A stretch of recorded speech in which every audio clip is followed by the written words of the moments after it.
போன வாரம் பார்த்தீங்கன்னா 2.5 வயசு குழந்தை பாலியல் துன்புறுத்தல் பண்ணி கொண்டிருக்கான் ஒரு திமுகவை சேர்ந்தவன். கர்ப்பிணி பெண்ணு வந்து வண்டியில் போயிட்டு இருக்கப்போ ஒரு திமுக நிர்வாகி கொடி கட்டின கார் இடிச்சு அந்த கர்ப்பிணி பெண்ணை உயிரிழந்து வயிற்றில் இருந்த சிசுவும் உயிரிழந்ததை பார்த்தோம். அங்கே போயிட்டு போலீஸ்காரங்க அந்த விபத்து ஏற்படுத்திய நபருக்கு வந்து பாதுகாப்பாக அவருக்கு வந்து இது பண்ணுறாங்க. அதாவது மது போதையை தாண்டி கஞ்சா போன்ற ஏகப்பட்ட போதை வஸ்துக்கள் வந்து தமிழ்நாட்டில் இந்த திராவிட ஊட்டு மாடல் ஆட்சி வந்ததுலேருந்து மிக சாதாரணமாக புலந்து. அதே மாதிரி நடிகர்கள் எதுக்கு எடுத்தாலும் இந்த வளர்ந்து கட்டவன் இருக்கிறான்னு ஒருத்தர் கட்டிராஜ் என்ன பேச்சு பேசணும் அந்த சீட்டு சார் என்ன அவன் பொண்ணுக்கு ஒரு சீட்டுக்காக ஒரு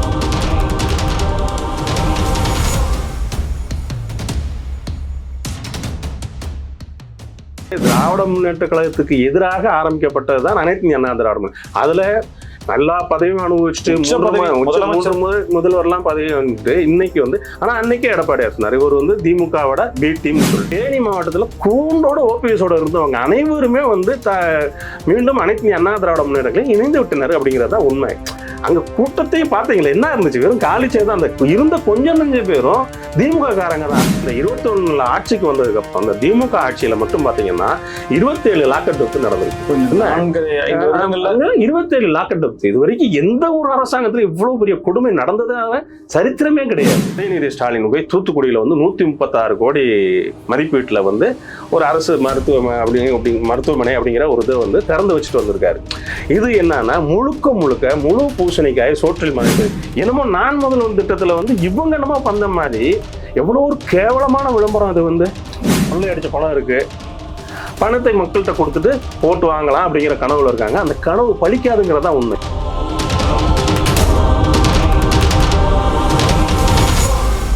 ஸ்பெக்ட்ரம் தமிழ் நேயர்களுக்கு வணக்கம். நம்மோடு வழக்கறிஞர் வய ஆனந்த் இருக்கிறார், பேசலாம் சார். வணக்கம். வணக்கம். ஒரு மாநிலத்துல மக்கள் பசியா இருக்காங்களா, பஞ்சமா இருக்காங்களா, வேலை வாய்ப்பா இல்லது தனிநபர் வருமானம், இது எல்லாத்தையும் தாண்டி ஒரு நிம்மதியான வாழ்க்கை, காலையில வேலைக்கு போனோம் அப்படின்னோம்னா திரும்ப உங்க சேஃபா வரணும், எந்த விதமான அச்சுறுத்தலும் இல்லாமல், அது தமிழ்நாட்டுல இருக்கான்ற கேள்வியை வைக்க வேண்டிய அவசியம் இருக்கு. குறிப்பா பெண் குழந்தைகள் முதல் மூதாட்டி வரை, 70 வயசு மூதாட்டி வரைக்கும். இந்த கேள்வியை நான் ஏன் வைக்கிறேன் அப்படின்னா, நடைபெறக்கூடிய சம்பவங்கள் இருக்க சான்றா இருக்கே. உங்களுடைய கருத்து? அதாவது திராவிட முன்னேற்ற கழகம் 2021 எப்ப ஆட்சி கட்டில் வந்ததோ அதிலிருந்து இன்றைய வரை வந்து யாருக்குமே ஒரு பாதுகாப்பற்ற மாநிலமாக தான் தமிழ்நாடு வந்து திகழ்ந்து கொண்டு இருக்கிறதுங்கிறதா நிதர்சனமான உண்மை. இதுல பார்த்தீங்கன்னா போன வாரம் பார்த்தீங்கன்னா 2.5 வயசு குழந்தை பாலியல் துன்புறுத்தல் பண்ணி கொண்டிருக்கான் ஒரு திமுகவை சேர்ந்தவன். புரியுதுங்களா? இப்போ பார்த்தீங்கன்னா நாமக்கல் மாவட்டத்தில் குமாரபாளையத்தில் வந்து 7 வயது சிறுமியை வந்து ஒருத்தன் பாலியல் துன்புறுத்தல் பண்ணியிருக்கிறான். நேற்று இப்போ காலையில் அதுதான் பிளாஸ் நியூஸ். கிருஷ்ணகிரி மாவட்டத்தில் ஊத்தாங்கரை அருகே இருக்கிற ஒரு வில்லேஜில் வந்து 75 வயது முதியவரை கொன்று விட்டு அவர் மனைவிக்கு வந்து 70 வயது அந்த மூதாட்டிக்கு வந்து அவங்கள வந்து பாலியல் வன்கொடுமை செஞ்சுருக்காங்கிறப்ப இந்த தமிழ்நாடு எதை நோக்கி போய் கொண்டு இருக்கிறதுன்னு தான் பார்க்குறோம். இதுக்கு முழுக்க காரணம் பார்த்தீங்கன்னா போதை கலாச்சாரம் தான். அதாவது மது போதையை தாண்டி கஞ்சா போன்ற ஏகப்பட்ட போதை வஸ்துக்கள் வந்து தமிழ்நாட்டில் இந்த திராவிட உருட்டு மாடல் ஆட்சி வந்ததுலேருந்து மிக சாதாரணமாக புழங்குது அப்படிங்கிறத நம்ம பார்க்குறோம். பள்ளிக்கூட மாணவர்கள்ட்ட கூட கஞ்சாப்பட்டினம் வந்து எடுத்து வந்து செய்தித்தாள்களில் பார்த்த பல அந்த நிகழ்வுகள் நடந்த வண்ணமே உள்ளது.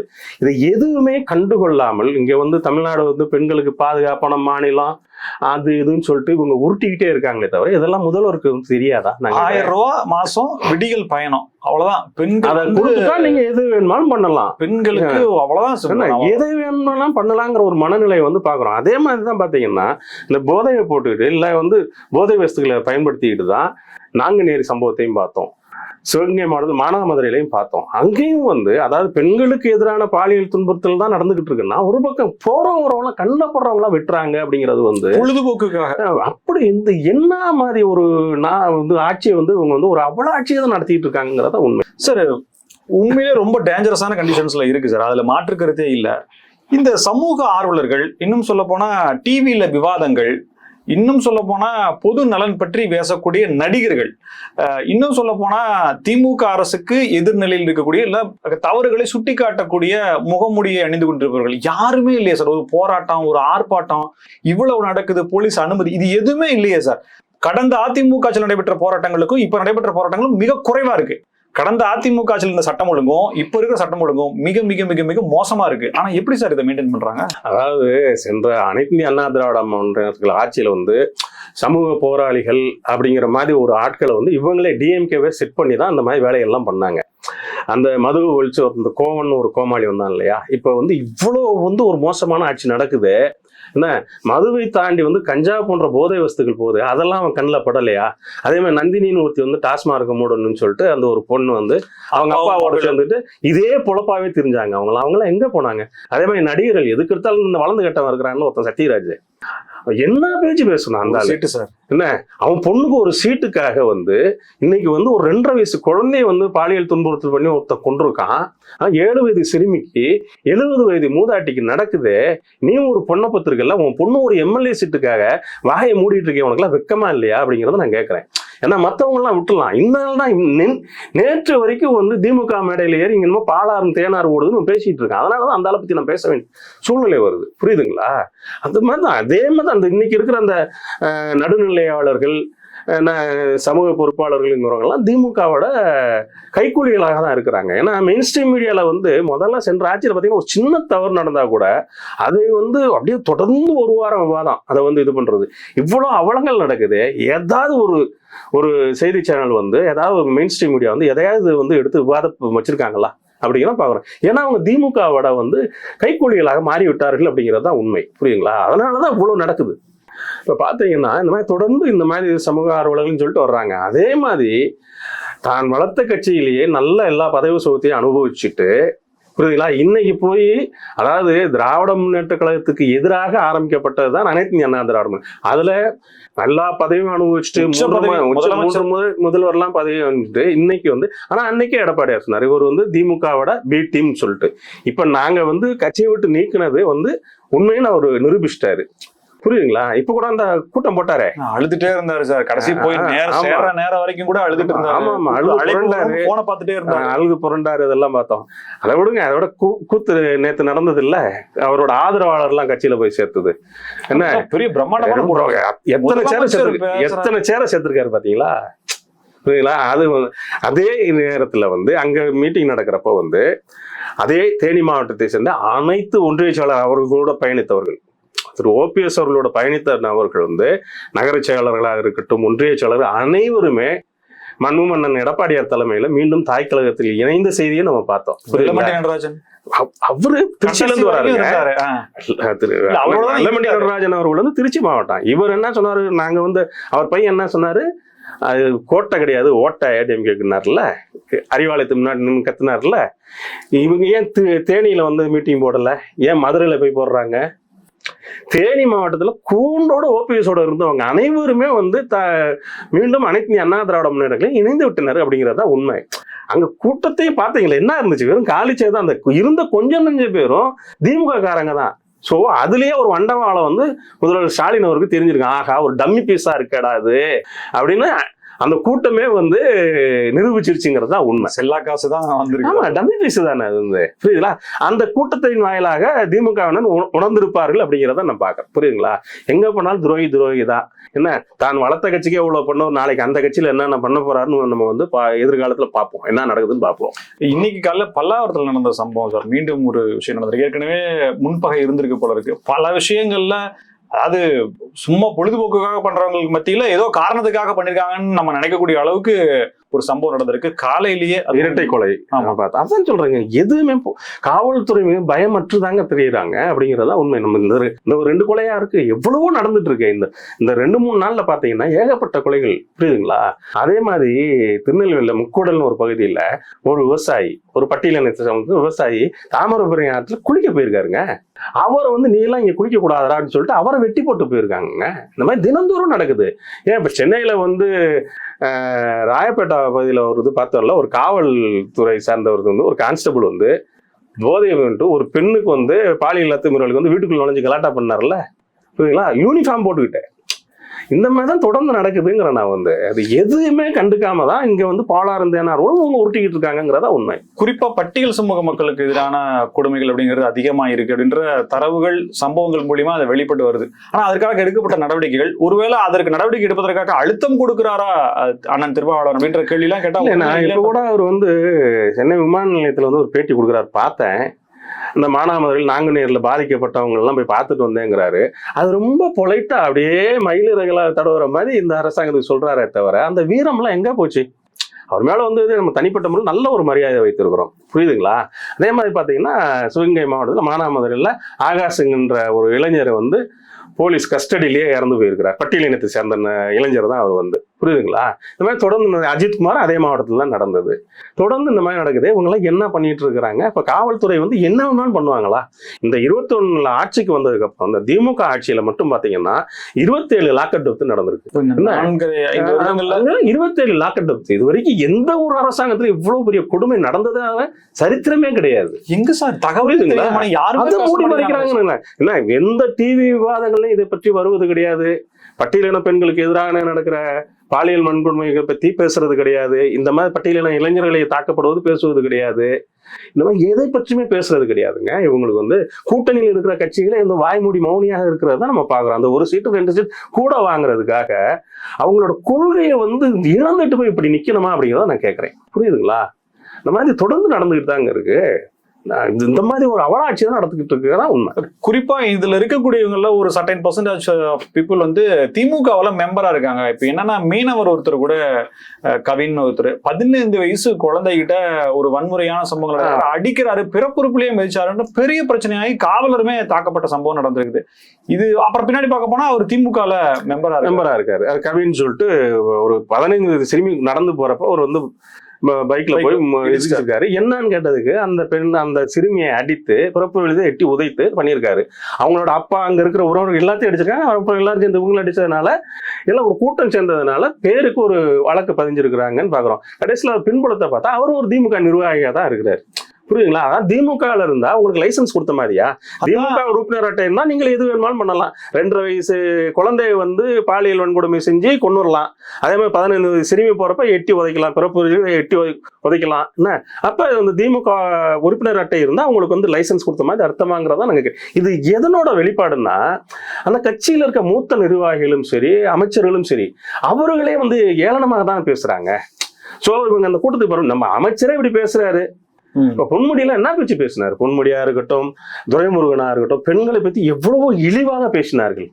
அப்ப அந்த மனப்பான்மை தானே தொண்டனுக்கு வரும், புரியுதுங்களா? அந்த அதே மாதிரி பார்த்தீங்கன்னா இந்த சில நாட்களுக்கு முன்பு விமான பணிப்பெண்ணை வந்து திமுக கவுன்சிலர் வந்து அத்துமீறி இது பண்ணதை நம்ம பார்த்தோம். அது நம்ம போனதுல கூட பேசணும். அது எதோட வெளிப்பாடு? அவங்க கட்சியோட தலைவர், இளைஞரணி தலைவர் வந்து துணை முதல்வர் வந்து ஒரு படத்துல வந்து விமானத்துல போறப்ப விமான பணிப்பெண்ணை வந்து இந்த மாதிரி சீண்டுவாரு. இதெல்லாம் நம்ம தலைவரே பண்ணிட்டாருப்பா. இந்த மனப்போக்கு தான் உங்களுக்கு இருக்கு. ஏன்னா பெண்களை பற்றி ஒரு இழிவான பார்வை தான் திமுக காரங்களுக்கு இருக்கு அப்படிங்கிறதா உண்மை, புரியுதுங்களா? அதனாலதான் இந்த மாதிரி தொடர்ந்து இந்த மாதிரி பெண்களுக்கு எதிரான பாலியல் சீண்டல்களும் பாலியல் துன்புறுத்தலும் நாள்தோறும் நடந்து வருகிறது. காரணமே அந்த ஒரு கட்டுப்பாடு இல்லாத ஒரு கட்சி தான் அது. வந்து பெண்களை எப்பயுமே வந்து ஒரு விசித்திரமான பார்வையில அவங்க பார்ப்பாங்க, ஒரு மரியாதையான பார்வைகளை வந்து பார்க்கவே மாட்டார்கள் அப்படிங்கிறதா உண்மை. பொதுவாக கல்வித்துறையில மிகச்சிறப்பா செயல்பட கொண்டிருப்பதாக தமிழக அரசு ஒரு பிம்பம் கட்டமைக்கப்படுகிறது அப்படின்ற கேள்வி வருது. என்ன அப்படின்னா, சமீபத்தில் UPSC தேர்வுகள்ல வெற்றி பெற்றவர்களுடைய எண்ணிக்கை அது நான் முதல்வன் திட்டத்தின் மூலமாகவும் இன்னும் தமிழக அரசினுடைய உதவியின் மூலமாக வந்தவர்கள்ன்றது விளம்பரம், எல்லா நாளிதழ்களையும் விளம்பரப்படுத்தப்படும். இதுல இருக்கக்கூடிய உண்மை என்ன? அதாவது பாத்தீங்கன்னா, இந்த திராவிட உருட்டு மாடல் ஆட்சி வந்து பாத்தீங்கன்னா அடுத்தவங்க திட்டத்துல வந்து ஸ்டிக்கர் ஒட்டுறதுல வந்து மிகவும் கைதேர்ந்தவர்கள். சென்ற அனைத்து இந்திய அண்ணா திராவிட முன்னேற்ற கழகத்தில் பல எண்ணற்ற திட்டங்களை வந்து நாங்கள் வந்து ஆரம்பித்து அந்த பணிகள்லாம் நடந்துகிட்டு இருக்கிறப்ப தான் ஆட்சி மாறுச்சு. ஆட்சி மாறின உடனே இப்ப கோயம்புத்தூர்ல ஒரு பாலம் திறந்து வச்சார்ல, GT நாயுடு பேர் வச்சார்ல, அது அனைத்து இந்திய அண்ணா திராவிட முன்னேற்ற கழகத்தின் ஆட்சியின் போது துவங்கப்பட்ட ஒரு இது. அதே மாதிரி கிளாம்பாக்கம் பேருந்து நிலையமாக இருக்கட்டும், அதுவும் வந்து அனைத்து இந்திய அண்ணா திராவிட முன்னேற்ற கழக ஆட்சியில வந்து தொடங்கப்பட்ட இது. அதே மாதிரி பாத்தீங்கன்னா இந்த மாதிரி ஒண்ணு அத்திக்கடவு அவிநாசி திட்டம். அத்திக்கடவு அவிநாசி திட்டம் வந்து எத்தனை ஆண்டு கால கனவு அந்த பகுதி மக்களுக்கு. அதை வந்து மண்புமிகு அம்மா அவர்கள் ஆட்சியிலும் போதும் அதுக்கப்புறம் அண்ணன் எடப்பாடியார் ஆட்சியிலும் மிக துரிதமாக செயல்பட்டு அந்த பணியை வந்து செய்தது வந்து அனைத்து இந்திய அண்ணா திராவிட முன்னேற்ற கழக ஆட்சியில் தான். அதுக்கு ஸ்டிக்கர் ஒட்டினாங்க.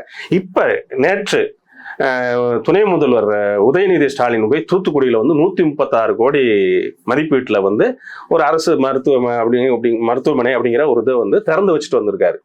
இது என்னன்னா முழு பூசணிக்காய் சோற்றில் மறைப்பதை போன்றது. அந்த 136 கோடி அப்படிங்கிறது வந்து இவங்க தமிழக அரசே பண்ணல. அது வந்து அது மத்திய அரசு திட்டம். மத்திய அரசு நிதி ஒதுக்கி அதுல வந்த திட்டத்தை வந்து இவங்க நம்ம பெருசா இவங்க பண்ண மாதிரி அதுக்கு ஒரு ஸ்டிக்கர் ஒட்டிட்டு வந்திருக்காங்க. இதாவது மத்திய அரசு திட்டங்கள்ல வந்து ஸ்டிக்கர் ஒட்டுறாங்க, சென்ற எங்கள் ஆட்சியில் விட்டு சென்ற பணிகளை வந்து இது பண்ணிட்டு ஸ்டிக்கர் ஒட்டுறாங்க, பரவாயில்ல. இப்ப நான் முதல்வர் திட்டத்துல அந்த ஒரு பக்கம் விளம்பரம் எல்லா செய்தித்தாள்களையும் சனிக்கிழமை பாத்தீங்கன்னா எல்லா இதுலயுமே அதுக்கு பல கோடி செலவு பண்ணியிருக்கிறாங்க. அந்த பல கோடி செலவு பண்ணி நீங்க விளம்பரம் கொடுத்தது வந்து அந்த நான் முதல்வர் திட்டத்துக்கு வந்து முறையாக நீங்க வந்து செயல்படுத்தியிருந்தா அத்தனை பேர் பாஸ் பண்ணிருப்பாங்க. கொடுமை பணமே கம்மி தான், அதோட அதிகமா விளம்பரத்துக்கு செலவு பண்ணிருக்காங்க. அதுல கொடுமை என்னன்னா 56 பேர் இந்த திட்டத்துல பயனடைஞ்சாங்களாம். இது வந்து ஒரு அயோக்கியத்தனத்துல உச்சம் அப்படிதான் சொல்லணும். ஏன்னா பாத்தீங்கன்னா அதுல எல்லாம் போட்டோ போட்டிருக்காங்க, எந்த ரேங்க்னு சொல்லுது. அதாவது இந்தியாவிலேயே 2வது ரேங்க் பிடிச்ச ஒரு மாணவி படுத்தப்பட்டிருக்காங்க. அந்த மாணவி பாத்தீங்கன்னா தேர்வானவங்க பாத்தீங்கன்னா மனிதநேய அறக்கட்டளை நடத்தினார்ல முன்னாள் மேயர் அனைத்து அண்ணா திராவிட முன்னேற்ற சேர்ந்த அண்ணன் சைரே துரைசாமி அவர்களோட அந்த அறக்கட்டையில படிச்சுட்டு அது மூலியமா தேர்ந்தெடுத்திருக்காங்க. புரியுதுங்களா? அதுலாம் தேர்ச்சி பெற்று இருக்காரு அவர். அந்த பெண் போய் அண்ணன் சைரே துரைசாமி அவர்களை போய் சந்தித்து நன்றி தெரிவிச்சுட்டு வந்திருக்கிறாங்க. இந்த மாதிரி மனிதநேயம் அந்த அறக்கட்டையில இருந்தே பாத்தீங்கன்னா 40 பேர் தேர்ந்தெடுத்து இது பண்ணியிருக்காங்க. 40 பேர் வந்து மனிதநேய அறக்கட்டளையின் மூலியமாக பயின்றவர்கள் 40 பேர் தேர்வு பெற்றிருக்கிறார்கள். இவங்க மொத்தமே 51 பேருங்கிறாங்க. என்ன 40 பேர் அங்க இருந்து அதே மாதிரி கிங் மேக்கர் அகாடமின்னு சொல்லிட்டு அண்ணா நகர்ல இருக்கு, அதுல படித்த எண்ணற்ற மாணவர்களையும் உங்க போட்டோ ஓட்டி கிங் மேக்கருங்கிறது ஒரு தனியார் இது IAS அகாடமி. அது வந்து மனிதநேய அறக்கட்டளை வந்து அண்ணன் சைரே துரைசாமி அவர்கள் வந்து இலவசமாக பயிற்றுவிக்கிற ஒரு இது. புரியுதுங்களா? இதுல இருந்து இத்தனை பேர் வந்திருக்காங்க, தேர்ச்சி பெற்று வந்திருக்காங்க. என்னமோ நான் முதல்வர் திட்டத்துல வந்து இவங்க என்னமோ பண்ண மாதிரி எவ்வளவு ஒரு கேவலமான விளம்பரம். அது வந்து இந்த பேப்பருக்கு கொடுத்த அட்வர்டைஸ்மெண்ட் காசை வந்து நீங்க அந்த திட்டத்துக்கு செயல்படுத்துறீங்கன்னா நாங்க சந்தோஷப்படுவோம். புரியுங்களா? அந்த மாதிரி எதற்கெடுத்தாலும் சென்ற ஆட்சியில் நடந்த திட்டத்துக்கு ஸ்டிக்கர் ஒட்டுறது, மத்திய அரசு கொடுக்குற திட்டங்களுக்கு ஸ்டிக்கர் ஒட்டுறது. இப்ப அதை தாண்டி இவங்க என்ன பண்றாங்க, தனியார்கள் நடத்துகின்ற ஒரு IAS அகாடமி நடத்துகின்ற ஒரு அறக்கட்டளை அவர்கள் நடத்துகின்ற ஒரு அதன் மூலியமாக பயிற்சி பெற்று வெற்றி பெற்றவர்களையும் நான் என்னதான் பண்ணாங்கன்னு சொல்லிட்டு ஒரு பொய்யான ஒரு இதை வந்து இத்தனை செய்தித்தாள்கள்ல வந்து நீங்க வந்து விளம்பரப்படுத்துங்க. உங்களுக்குலாம் வெக்கமே இல்லையா அப்படின்னு நான் கேட்கிறேன். இந்த அரசாங்கத்துக்கு வெக்கமே இல்லையா? அந்த மாதிரி ஒரு போலியான ஒரு இதை வந்து மக்கள் மத்தியிலையும் மாணவர் மத்தியிலையும் இருக்கிறீங்களா? அடுத்த நாளே வருது இல்ல, உண்மை வெளியே வருது இல்ல. கிங் அகாடமில இருந்து அவங்க சொல்றாங்க எங்க அகாடமியில படிச்சவங்க எத்தனை பேர் வந்திருக்காங்கன்னு சொல்லிட்டு அவங்க பட்டியலோட போட்டோவோட இவங்க எங்க அகாடமியில படிச்சாங்கன்னு சொல்லிட்டு பட்டியலோட கொடுத்துருக்காங்க. அதுக்கு உங்களோட பதில் என்ன? அரசாங்கத்தின் பதில் என்ன? அதே மாதிரி மனிதநேய அறக்கட்டளையில இருந்து 40 பேர் தேர்ச்சி பெற்றிருக்குங்க. அதுக்கு உங்களோட பதில் என்ன? ஆனா அடுத்தவங்களோட உழைப்பு வந்து நீங்க ஸ்டிக்கர் ஒட்டி நீங்க வந்து பெருமை தேடிக்கிறீங்களா? உங்களுக்கு எல்லாம் வெக்கமா இல்லையா ஆட்சி நடத்திருக்குன்னு தான் நான் கேட்கிறேன். போராட்டத்தில் ஈடுபட்ட இடைநிலை ஆசிரியர்களுக்கு சம்பளம் கொடுக்கப்படவில்லை அப்படின்ற ஒரு கருத்து நிலவுது. இது உண்மையா? உண்மைதான். ஏன்னா இன்னைக்கு கூட செய்தித்தாள்கள்ல வந்து இருக்கு, இடைநிலை ஆசிரியர்கள் வந்து சம வேலைக்கு சம ஊதியம் அப்படின்னு சொல்லிட்டு போராட்டம் நடத்திட்டு இருந்தாங்க இல்லையா. அதுக்கப்புறம் வந்து அந்த துறை அமைச்சருக்கு பேச்சுவார்த்தை நடத்தினால தற்காலிகமாக அந்த போராட்டத்தை வந்து ஒத்தி வைத்திருக்கிறார்கள் பார்க்குறோம். இன்னைக்கு வந்து செய்தி என்னன்னா, ஜனவரி மாதத்துக்கு வந்து அவர்களுக்கு சேர வேண்டிய சம்பளத்தை இந்த விடியாத அரசு போடவில்லை அப்படிங்கிறதான் உண்மை. கிட்டத்தட்ட 10,000 மேற்பட்ட இடைநிலை ஆசிரியர்களுக்கு 1 மாத சம்பளத்தை இந்த விடியா மாடல் அரசு வந்து நிறுத்தி வைத்திருக்கிறது, போடவில்லை அப்படிங்கிறது தான் உண்மை. இந்த மாதிரி தான் நடத்திட்டு இருக்கிறாங்க. புரியுதுங்களா? ஆனா மற்றதுக்கெல்லாம் பணம் இருக்கும். புரியுதுங்களா? இந்த மாதிரி சம்பளம் கொடுக்கறதுக்கு பணம் இருக்காது. பேராசிரியர் நியமிக்கிறதுக்கு வந்து இந்த அரசுக்கு துப்பு இல்லை. ஆசிரியர் பணியிடங்கள் நிறைய காலி இருக்கு, பேராசிரியர் பணியிடங்கள் நிறைய காலி இருக்கு. இதை பத்தி எல்லாம் கவலையே கிடையாது. புரியுங்களா? இந்த மாதிரி தான் வந்து இந்த மாதிரி ஆட்சி நடத்திட்டு இருக்காங்கிறதான் உண்மையை தவிர வந்து விளம்பரம் தான் நான் சொல்றேனே. அதாவது தினந்தோறும் இப்ப பாத்தீங்கன்னா தேர்தல் நெருங்கி வர்றதுனால தினந்தோறும் அனைத்து செய்தித்தாளையும் ஒரு பக்கம் விளம்பரம். செய்தி விளம்பரத்துறைக்கு வந்து எவ்வளவு செலவு தெரியுமா? அதனால வந்து அரசுக்கு எவ்வளவு இழப்பு தெரியுமா? இவங்க செஞ்சுட்டு பெருமைப்படுத்திக்கிட்டா பரவாயில்ல, செய்யாத பல திட்டங்களை செய்ததாக இவங்க வந்து தினந்தோறும் செய்தித்தாள்கள் வந்து ஒரு பக்கம் விளம்பரம் வந்து கொடுக்குறாங்கன்னா அரசுக்கு எவ்வளவு வந்து ஒரு வெற்று விளம்பரத்திற்காக இவ்வளவு விரயம் செய்கிறார்கள், அரசு பணத்தை, மக்கள் பணத்தை விரயம் செய்கிறார்கள். நம்ம இதில் பார்க்கணும். பயிற்றுவிக்கின்ற ஆசிரியர்களுக்கு சம்பளம் போடாமல் இருந்தீங்கன்னா அப்புறம் அவங்க எப்படி அவங்க வந்து பள்ளிக்கூடத்தில் வந்து மாணவர்களுக்கு ஒரு முறையாக வந்து அவங்க வந்து செய்வாங்க. ஏன்னா மன உளைச்சல் இருந்தால் நீங்கள் கிளாஸ் எடுக்க முடியாது. ஒரு மன உளைச்சலில் இருந்தால் உங்களுக்கு வந்து எதுவுமே உங்களுக்கு வந்து இது பண்ண முடியாது. அப்போ வந்து நீங்கள் எப்படி வந்து பள்ளிக்கூடத்தில் போய் மாணவர்களுக்கு வந்து அவர்கள் வந்து முறையாக பயிற்சி கொடுப்பாங்கிறது பார்க்கணும்ல. அந்த மாதிரி தான் இந்த அவல ஆட்சி நடந்துகிட்டு இருக்கு. அதான் சொல்றேன், இது எதுவுமே நடக்கலைங்க. இன்னைக்கு வரைக்கும் ஒரு டிஜிபி நியமனத்துல பண்ணல, நிரந்தர டிஜிபி நியமனம் பண்ணல. மதுராந்தகத்தில் கூட பார்த்தோம், ஒரு கர்ப்பிணி பெண் வந்து வண்டியில போயிட்டு இருக்கப்போ ஒரு திமுக நிர்வாகி கொடி கட்டின கார் இடிச்சு அந்த கர்ப்பிணி பெண்ண உயிரிழந்து வயிற்றில் இருந்த சிசுவும் உயிரிழந்ததை பார்த்தோம். அங்க போயிட்டு போலீஸ்காரங்க அந்த விபத்து ஏற்படுத்திய நபருக்கு வந்து பாதுகாப்பாக அவருக்கு வந்து இது பண்றாங்க. அப்ப என்ன மனப்போக்குல நீங்க ஆட்சி நடத்துறீங்க? உண்மையாலுமே உங்களுக்கு வந்து மக்கள் மீதும் வந்து அக்கறை இருக்கிறதா அப்படிங்கிறத முதல்வர் பார்த்து கேட்கணும். எதுக்கெடுத்தாலும் பெண்களுக்கு பாதுகாப்பான என்ன பெண்களுக்கு பாதுகாப்பு கொடுத்தீங்க? தினந்தோறும் கொலை, கொள்ளை, பாலியல் துன்புறுத்தல் தினந்தோறும் நடக்குது. இது எல்லாமே நீங்க உங்க கண்ணுக்கு தெரியலையா? கொள்ளையடிக்கிறது தான் உங்களுக்கு வந்து கொள்கை இல்லையா? கொலை நடப்பதோ பெண்களுக்கு எதிரான குற்றங்கள் இருந்தோ உங்களுக்கு வந்து தேவையில்லை. கொள்ளையடிக்கணும், ஒவ்வொரு டிபார்ட்மெண்ட்லையும் கொள்ளையடிக்கணும், அது பாக்கெட்ல போட்டுக்கணும் அப்படிங்கிறது தான் உங்க இந்த திராவிட மாடல் ஆட்சியா நான் கேட்கிறேன்.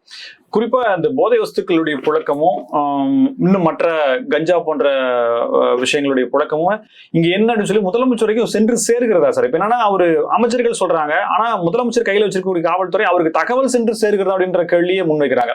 பத்திரிகையாளர்கள் சில பேர் ஆதாரப்பூர்வமா சில விஷயங்களை வச்சுட்டு இருந்தாங்க, அவங்க மேலே நடவடிக்கை எடுத்து உள்ள தட்டாங்க. இப்ப அந்த மாதிரியான ஒரு கான்பிடென்ஷியலான தகவல்கள் எதுவுமே வர்றதில்ல. இப்ப அவருக்கு சென்று சேர்கிறதா இல்ல தன்னை சுத்தி இருக்கிறவங்க என்ன சொல்றாங்களோ அதை மட்டும்? அதாவது தமிழகத்துல வந்து தினந்தோறும் இந்த மாதிரி ஒரு நிகழ்வு நடக்கிறது அப்படிங்கிறதுனா அது அவருக்கு சென்று சேரவில்லைனால அது அவருக்கு அவமானம் தானே. ஒரு முதல்வர் வந்து ஒரு சிறந்த முதல்வருங்கிறது தன் எப்படி பார்க்கிறேன்னா, இத்தனை முறை ஆட்சியில் இருந்த திமுக அவர் செய்தித்தாள்கள் பார்க்க மாட்டாரா? ஒரு தவறான செய்தி வருது, தன்னுடைய ஆட்சியின் கீழ் இருக்கும்போது தவறான செய்தினா கண்டிப்பா நடவடிக்கை எடுப்பார் அப்படின்ற நம்பிக்கை எனக்கு இருக்கு. சோ அவர் நடவடிக்கை எடுக்கல, குற்றங்கள் குறையலான்ற அப்ப தகவல் சென்று சேரலைங்கிறதெல்லாம் சேரலை அப்படிங்கிறதே வந்து நான் வந்து என்ன பாக்குறேன்னா, ஒரு சிறந்த முதல்வருக்கு அது அழகு இல்லை. புரியுங்களா?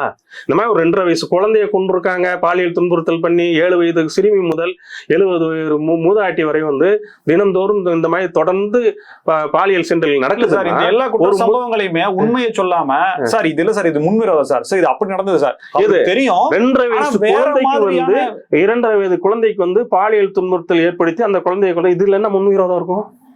7 வயது சிறுமியை வந்து ஒரு காமுகன் வந்து பாலியல் துன்புறுத்தல் பண்ணா அதுல சொல்லிருக்கலாம்ல சார், இது இல்ல சார், இது வேற மாதிரி எடுத்துக்க முடியும். நான் என்ன கேக்குறேன், ஒரு பொய்யான குற்றச்சாட்டு கொலை போன்ற சம்பவங்கள்ல வந்து நீங்க சொல்லலாங்க. பாலியல் துன்புறுத்தல் பெண்களுக்கு எதிராக தினந்தோறும் வந்து இந்த மாதிரி பாலியல் துன்புறுத்தல் நடக்கிறப்ப அது எப்படி முன்னூறு வந்து நீங்க எடுப்பீங்க? தகவல் போதும். அதுதாங்க ஒரு திறனற்ற முதல்வர் வந்து நாங்க முதல்ல சொல்லிட்டு இருக்கோம் இல்லையா? அவரு 2.5 வயசு குழந்தைய காம்ப்ரமைஸ் பண்ணிக்க முடியாது சார். அவரு நபர் இல்லையே சார். நான் என்ன சொல்றேன், அப்ப இந்த மாதிரி நடக்குது. நீங்க அண்ணா யூனிவர்சிட்டியில் நடந்தப்பயே வந்து நீங்க வந்து இன்னும் கொஞ்சம் காவல்துறையை வந்து அவங்க ஃப்ரீ ஹேண்டா விட்டுருந்தீங்கன்னாலே இந்த மாதிரி வந்து செயல்கள் வந்து தொடர்ந்து நடந்திருக்காது இல்ல?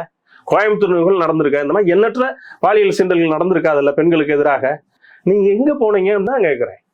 அப்ப என்ன மாதிரி ஆட்சி நடத்துறீங்கன்னு தான் நான் கேட்கிறேன். புரியுதுங்களா? அவர்களுக்கு வந்து அதை பற்றிலாம் கவலை. நீங்க தான் சொன்னீங்க இல்லையா, 1000 ரூபாய் மகளிர் உரிமை தொகை கொடுத்தா போதும், விடியல் பயணம் கொடுத்தா போதும் அப்படிங்கிறோமா. அதனால நம்ம எல்லாம் ஜெயிச்சிட்டோம், மக்கள் வந்து மிக சந்தோஷம் இருக்கிறார்கள், தாய்மார்கள் வந்து மிக பாதுகாப்பாக இருக்கிறார்கள், பாலாறும் தேனாரும் இவங்க டெய்லி மாசம் 1000 ரூபாய் கொடுத்துட்டா உன்னை பெண்களுக்கு எல்லாமே நிறைவடைஞ்சிருந்தா அந்த மனப்போக்கில் தான் அவர் முதல்வர் இருக்கிறார். ஆனா இந்த மாதிரி இதெல்லாம் வந்து கட்டுப்படுத்துறதுக்கு திறனற்றவராக தான் திகழ்கிறார் அப்படின்னு தான் மனநிறைவோட இருக்கிறேன். நான் ஒரு முறையும் கையெழுத்திடும் போதும் அவ்வளவு சந்தோஷமா இருக்கு. தமிழகத்தினுடைய திட்டங்களுக்காக நான் பாடுபடுவது, உழைப்ப போடுறது எனக்கு திருப்தியா இருக்குன்ற ஸ்டேட்மெண்ட். அதாவது நம்ம எதை கேட்டாலும் வந்து வெள்ளை அறிக்கை தான் கொடுப்பாங்க, வெள்ளை பேப்பர் தான் கொடுப்பாங்க. இந்த 5 ஆண்டுகள்ல வந்து 5 லட்சம் கோடிக்கு மேல கடனை வாங்கி வச்சிருக்கீங்க. அந்த கடனை என்ன பண்ணீங்க? வாங்கின 5 லட்சம் கோடிக்கு என்ன பண்ணீங்கன்னா அதுக்கு பதில் கிடையாது. ஒரு முறையான ஒரு சிறந்த ஒரு முதலீடுகளை ஈர்த்திருக்கிறாருன்னு பார்த்தா கிடையாது. வெளிநாட்டு டூர் போயிட்டு வந்ததோட சரி, புரியுங்களா? கலருக்கு நல்ல ட்ரெஸ் எல்லாம் போட்டுக்கிட்டு ஒரு ஷூட்டிங் போயிட்டு ஒவ்வொரு நாட்டில் போய் ஷூட்டிங் எடுத்துட்டு வந்தாரே தவிர அந்த முதலீடு இருக்க போனாங்களே எத்தனை முதலீடுகள் இன்னைக்கு வந்திருக்கு, எத்தனை வேலை வாய்ப்பு கூட வந்து போட்டிருக்காரு. அடுத்த 2.0 அப்படின்னு சொல்லிட்டு 2030 என்ன பண்ண போறேன்னு சொல்லிட்டு வேலை வாய்ப்பு சொல்லியிருக்காரு. இவங்க ஆட்சிக்கு வரும்போது 5 லட்சம் இளைஞர்களுக்கு வந்து அரசு வேலை வாய்ப்பு கொடுப்போம்னு சொன்னாங்கல்ல, வாக்குறுதி கொடுத்தாங்கல்ல. எத்தனை லட்சம் பேர் கொடுத்துருக்கீங்க? 1.5 லட்சம் பேர் கொடுத்துருவா சொல்றேன். 5 லட்சம் சொன்னீங்களா இல்லையா? சரி, 1.5 லட்சம் கொடுத்தீங்களா? துறை வாரியா எங்களுக்கு கொடுங்க. நான் கேட்கிறேன், 1.5 லட்சம் இளைஞர்களுக்கு வந்து அரசு வேலை வாய்ப்பு கொடுத்துருக்கீங்க இல்லையா? துறை வாரியா இந்த துறையில இத்தனை பேர் பண நியமனம் செஞ்சிருக்கோன்னு காட்டுங்கிறேன். நான் வந்து ஒரு பொய்யான ஒரு போலியான ஆட்சியை நடத்தி கொண்டு இருக்கிறார்கள். புரியுங்களா? மந்திரிகளுக்குள்ள போட்டி, எந்தெந்த துறையில வந்து கொள்ளையடிக்கலாம், யார் முதலிடம் பிடிக்கலாம்னு நடந்துகிட்டு இருக்கு. புரியுங்களா? அதுல வருமான கமிஷன் உங்களுக்கு போகுது. இப்படிதான் இந்த ஆட்சி நடந்துகிட்டு இருக்கே தவிர மக்களை பற்றி வந்து ஒரு துளி கூட அக்கறையே இல்லாத ஒரு ஆட்சி தான் நடந்துகிட்டு இருக்குன்னு தான் நம்ம பார்க்கணும். புரியுதுங்களா? அதாவது ஒரு போகுதா போகலையான்னு நீங்க கேள்வி கேட்கறதே தப்பு.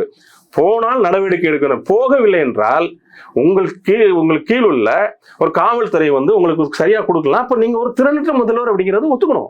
புரியுதுங்களா? போயிருந்ததுன்னா நடவடிக்கை எடுக்கணும். போகலாம் ஒரு திறனற்ற முதல்வர். எங்க அண்ணன் எடப்பாடியார் சொல்லுவது போல ஒரு பொம்மை முதல்வர். புரியுதுங்களா? இது எப்படிதான் எடுத்துக்கணும். தினந்தோறும் நடக்குதுங்க. இங்கொன்று அங்கொன்று நடந்தா பரவாயில்ல, தினந்தோறும் நடக்குது. புரியுங்களா? அதே மாதிரி ஆபீஸ்ல ஏதாவது ஒரு சேனல் டிவில போட்டிருந்தா கூட பிரேக்கிங் நியூஸ் அடிக்கிறப்ப கண்டிப்பா பாப்பாரு சார் அவரு. அதுதான் சொல்றேன், அவங்க தேனாரும் பான இது ஏன் நடக்குது, இது என்ன டீடைல் நடக்குது, அந்த புரிதல் கூட இல்லைங்கிறேன் நானு. அந்த புரிதல் கூட இல்லாதவராக தான் முதல்வர் இருக்கிறார் அப்படிங்கிறத பாக்குறேன். அவங்களுக்கு என்ன, அது நம்ம நல்லது பண்ணிட்டோம்ப்பா எல்லாருக்கும் அப்படிங்கிற ஒரு மனநிலையில் இருக்காரு. அவர் சொல்ற இப்ப இந்த 5 வருஷத்துல ஒண்ணும் செஞ்சு கிளிக்கல. அடுத்து 2030க்கு போயிட்டாங்க. அவங்க வந்து என்ன வேலை வாய்ப்பு அவ்வளவு கொடுப்போம், இவ்வளவு பண்ணுவோம், அவ்வளவு பண்ணுவோம்னு போயிட்டாங்க. புரியுதுங்களா? அவங்களோட என்ன கொள்ளையடிச்ச பணம் இருக்கு, பணத்தை மக்கள்கிட்ட கொடுத்துட்டு ஓட்டு வாங்கலாம் அப்படிங்கிற கனவுல இருக்காங்க. அந்த கனவு பலிக்காதுங்கிறதா உண்மை. ஏன்னா 5 வருஷத்துல அவ்வளவு அவலங்கள்ங்க. எல்லா இதுலயும் விலைவாசி ஏறி போச்சு. அது ஒரு பக்கம். இந்த மாதிரி தொடர்ந்து வன்முறை கலாச்சாரம், கொலை, கொள்ளை, என்ன இந்த மாதிரி பெண்களுக்கு எதிரான பாலியல் துன்புறுத்தல் தினந்தோறும் நடந்துகிட்டு இருக்கு. அதெல்லாம் மக்கள் பார்த்துக்கிட்டு தானே இருக்காங்க. இப்ப 2.5 வயசு குழந்தைய ஒருத்த வந்து ஒரு காமுகன் பண்ணியிருக்கானா, அந்த கட்சிக்காரன் பண்ணியிருக்கானா, அதாவது இவங்களுக்கு வந்து இப்படி தெரியலாம். ஆனா அந்த ஏரியா, அந்த பகுதியை சார்ந்தவர்களோட மனநிலை எப்படி இருக்கும்? ஒவ்வொரு குற்றங்களுமே வந்து திமுக காரன் இருக்கிறான்னா அந்த பகுதியில் இருக்கிற மக்கள் வந்து இப்பயே இந்த ஆட்டம் போறாங்கன்னா மறுபடியும் ஆட்சிக்கு வந்தா தமிழகம் தாங்குமா அப்படிங்கறது பார்க்கணும். புரியுங்களா? அது மேலோட்டமா நீங்க பார்க்காதீங்க. அந்தந்த பகுதியில இருந்து இந்த பாதிப்பு வந்து ஒரு பெரிய பின்விளைவை இந்த ஆட்சியாளர்களுக்கு தரும் அப்படிங்கிறதா உண்மை. அதனால சொல்றேன், 2026 தேர்தலில் எத்தனை கட்சி கூட்டணி வச்சிருந்தாலும் சரிங்க, புரியுங்களா, ஆட்சி கட்டில் தூக்கி எறிவது உறுதி. ஏன்னா அவ்வளவு ஒரு அவலமான ஆட்சியை தான் இந்த 5 ஆண்டுகளிலே திரு ஸ்டாலின் அவர்கள் கொடுத்திருக்கிறார். ஏன்னா போதை கலாச்சாரத்தில் தள்ளிட்டாங்க. மது 2வதுங்க. என்ன இந்த மாதிரி கஞ்சா, மெத்தப்பட்டமின் போன்ற எண்ணற்ற இது தூளிப்புங்கிறாங்க, என்னென்னமோ பேர் சொல்றாங்க. பள்ளி மாணவர்கள்ட்ட போகுது. பள்ளி மாணவிகள் வந்து கும்பகோணத்துல வந்து பாத்தீங்கன்னா, சென்ற வாரம் பாத்தீங்கன்னா கும்பகோணம் அருகில வந்து சுவாமிமலைன்னு நினைக்கிறேன், அங்க ஒரு பள்ளிக்கூடத்துல ஆண்டு விழா நடக்குது. மாணவிகள் போய் மது குடிச்சிருக்காங்க. அதையும் நம்ம செய்தித்தாள்ல பாக்குறோம். அப்ப இது என்ன மாதிரி ஒரு ஆட்சி நடக்குது பாத்தீங்களா? இந்த போதைப் பொருள் இதனாலதான் வந்து இவ்வளவு வன்முறைகள், பாலியல் துன்புறுத்தல் நடந்துட்டு இருக்கு. அதுக்கு இவங்க எதுவுமே கட்டுப்படுத்துவதற்கு எந்த ஒரு எதுவுமே செய்யல அப்படிங்கிறதா நிதர்சனமான உண்மை. அதனால வந்து இந்த பாதிப்புகளுக்கு மக்கள் தகுந்த பதிலடி 2026 தேர்தலின் முன் கொடுப்பார்கள் அப்படிங்கிறதா உண்மை. பெருந்துறையில தேர்தல் பிரச்சாரத்துல எடப்பாடி கே பழனிசாமி அவர்கள் கொஞ்சம் ஓப்பனா டெப்தா போறாரு. செந்தில் பாலாஜி இங்க இருந்தப்ப இப்படி இருந்தாரு, இப்ப அங்க வந்திருக்காரு, உங்களுக்கு அழிவே திமுகவினுடைய தொடக்கமே அவரை வச்சுதான் நடக்க போகுது பாருங்க, அவர் உங்களை புதகுழியில தள்ள போறாருன்ற மாதிரி ஓப்பன் ஸ்டேட்மெண்ட் கொடுக்குறாரு. அவர் செய்த விஷயங்கள், அவர் எப்படிப்பட்டவர், அவர்னால உங்களுக்கு என்ன பாதிப்புகள் வரப்போகுதுன்றத ஒரு ஸ்டேட்மெண்டா சொல்றாரு. இது வெளிப்படையா பேசுறாரு சார். அந்த அளவுக்கு பாதிப்புகள் இருக்கா? கண்டிப்பா டெல்லி வேற போயிட்டு வந்திருக்காரு. இல்ல கண்டிப்பா இருக்குங்க, கண்டிப்பா இருக்கு. ஏன்னா அவர் மட்டும் கிடையாது. ஏன்னா அதாவது இந்த டாஸ்மார்க் 10 ரூபா விடுங்க, அந்த ஏரியா முழுவதுமே, டெல்டா மாவட்டம் அந்த ஏரியா முழுவதுமே, திருச்சியா இருக்கட்டும், கரூர் மாவட்டத்துல வந்து மொத்த மணலையும் சுரண்டிட்டாங்க, ஆத்து மணலையும் சுரண்டிட்டாங்க, கனிம வளத்தை திருடி விட்டார்கள். அதுல பின்புலத்துல இவர் தான் இருக்காரு, இவரோட ஆட்கள் தான் பண்றாங்க. புரியுதுங்களா? அதனால வந்து செந்தில் பாலாஜி எந்த எல்லைக்கும் செல்வார் அப்படிங்கிறதா உண்மை. புரியுதுங்களா? அதனால இவர்களோட அழிவு வந்து அதுல இருந்து தொடக்கம். அதுல இன்னும் பார்த்தோம், திரு கே நேரு அவர்கள் துறையில் அந்த வழக்கு இப்ப சென்னை உயர்நீதிமன்றத்துல வந்து நிலுவையில் இருக்கு. அந்த வழக்கும் பார்த்தீங்கன்னா அது அமலாக்கத்துறை உள்ள வந்தா அதையும் வந்து கிட்டத்தட்ட திமுகவின் தலைமை வரை அந்த வழக்கு நீளும் அப்படிங்கிறதா உண்மை. அதனால வந்து ஒவ்வொரு துறை மந்திரிகளும் இந்த மாதிரி ஏகப்பட்ட இதை செஞ்சிருக்காங்க. அதனால வந்து நிச்சயமாக திமுகவுக்கு ஒரு அழிவைத்தான் கொடுக்கும். செந்தில் பாலாஜி போன்றவர்கள் இது வந்து அழிவைத்தான். இன்னொன்னு ஒரு லெக்தாதா ஒன்று போயிட்டாருல்ல, என்ன, அதனால லெக்தாதா அவரை போயிட்டாரு. அதனால இன்னுமே திமுகவுக்கு அழிவு தொடங்கி விட்டது அப்படிங்கிறதா உண்மை. மிக நன்றி சார், பல்வேறு தகவல். நன்றி. எங்களை மீண்டும் சந்திப்போம். மனிதர்கள் ஸ்பெக்ட்ரம் தமிழோட நன்றி நேயர்களே.